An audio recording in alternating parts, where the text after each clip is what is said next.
For this project, I researched the global causes and consequences of HIV/AIDS. HIV/AIDS is a disease that damages your immune system and makes it harder for your body to fight disease. HIV stands for Human Immunodeficiency Virus, while AIDS stands for Acquired Immunodeficiency Syndrome and is the most advanced stage of HIV.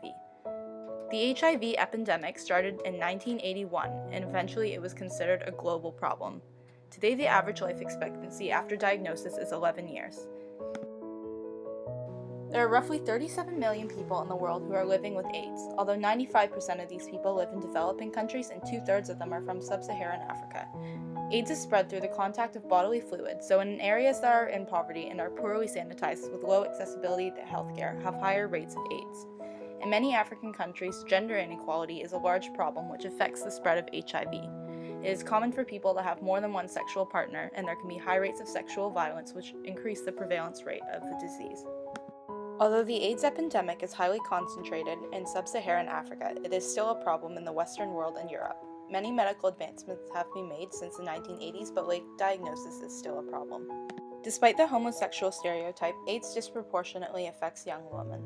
This is the result of patriarchal societies where sadly it's common for older men to rape younger women. Sex workers are also at high risk for contracting HIV due to lack of condom use and sexual violence. In developed countries, gay men and men who have sex with men are at higher risk of contracting AIDS since it's spread 18 times easier through anal sex compared to vaginal. Additionally, homophobia and gay stereotypes can make getting treatment more challenging. A common treatment for AIDS is antiretroviral treatment, or ART. However, there are many people in sub-Saharan Africa who are not being treated. In fact, only 39% of people in sub-Saharan Africa are being treated through ART, while only 68% have access to it. International funding from developed countries for AIDS prevention and treatment in sub-Saharan Africa has greatly increased in the last decade, but there is still a lot of work to be done. HIV/AIDS impacts both the developed and developing countries' political, social, and economic system. Treatment for AIDS is expensive, and not everyone can afford it, especially those in poverty. In developing countries, a better education system would lead to more jobs and healthcare professionals. Eventually, that would boost this economy and help solve the problem. Societal impacts include sexism and homophobia. AIDS mainly affects young girls in the developing world. Educating these girls would help decrease gender bias and fight AIDS. In the developed world, stigmas around gay people and AIDS make it hard for some people to seek treatment. Increased awareness would lead to change in perspective and break the stigma.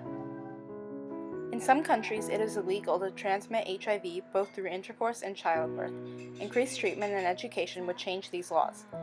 In order to tackle the HIV/AIDS epidemic, improved education must be in place to tackle certain social, economic, and political barriers. Ways in which we can help include spreading awareness and donating to various organizations which fund treatment, prevention, and research for a cure.